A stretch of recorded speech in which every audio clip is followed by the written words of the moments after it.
ভারতীয় আগ্রাসন এই বিষয়টায় কথা বলতে গেলে আমার দীর্ঘ সময় লাগবে, কারণ বাংলার মাটিতে ভারতীয় আগ্রাসন এবং আধিপত্যবাদের বিরুদ্ধে যেই আন্দোলন চলমান ছিল ৮০ দশক থেকে, তার স্রষ্টার নাম শফিউল আলম প্রধান, জাগপার প্রতিষ্ঠাতা এবং আমার মরহুম পিতা।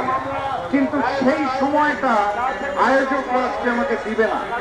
অতএব আমি সংক্ষেপে যেটা বলতে চাই সেটা হচ্ছে ৫ই আগস্ট শেখ হাসিনার পতনের পর হিউমাস ক্যানারের তথ্য মতে ভারতের ৪৯টি গণমাধ্যম আজ পর্যন্ত ১৩টি বিষয় নিয়ে মিথ্যাচার এবং গুজব করেছে।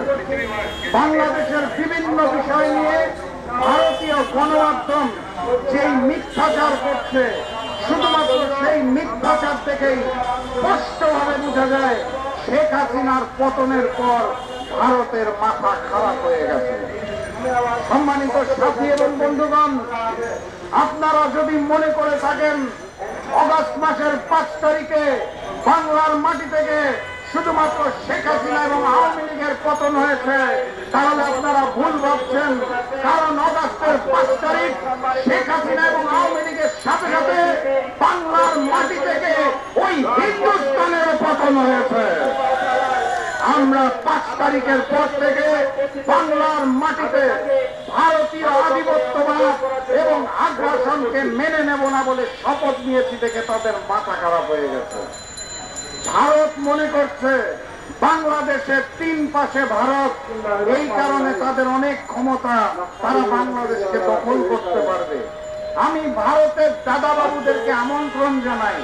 অনেকেই দেখলাম প্রস্তুতি নিচ্ছে আগরতলা দিয়ে নাকি বাংলাদেশে প্রবেশ করবে। আমি তাদেরকে আমন্ত্রণ জানাই, আগরতলা দিয়ে আসেন। প্রবেশের পর আপনাদের সামনে একখানা জেলা পড়বে। জেলাটার নাম কি? জেলার নাম ব্রাহ্মণবাড়িয়া।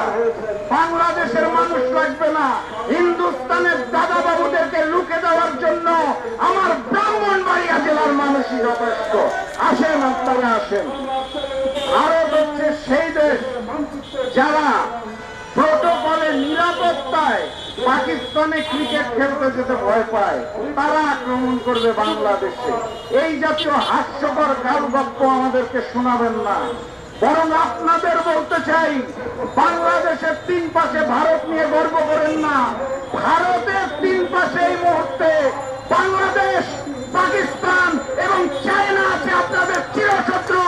আপনারা খণ্ড বিখণ্ড হয়ে যাবেন ইনশাআল্লাহ। চিকেন নেকের ইতিহাস ভুলবেন না। ৫ তারিখে আপনাদের সেবা দাস শেখ হাসিনা যেভাবে দিল্লি পালিয়েছে, তারপর থেকে ভিসা বন্ধের গল্প বলবেন না। আমাদের জনগণ আপনাদের ওখানে চায় না দেখে আপনাদের মানুষরা ভিক্ষার থালা নিয়ে রাজপথে নেমেছে।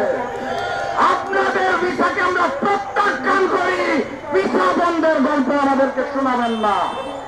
ভারতীয় আগ্রাসন এবং আওয়ামী প্রেতাত্মাদের ষড়যন্ত্রকে রুখে দেওয়ার জন্য ৫ই আগস্টের পূর্বে বাংলাদেশের ছাত্র জনতা এবং প্রত্যেকটি গণতান্ত্রিক রাজনৈতিক দল যেভাবে একতাবদ্ধ ছিল, আমরা এখনো একতাবদ্ধ আছি।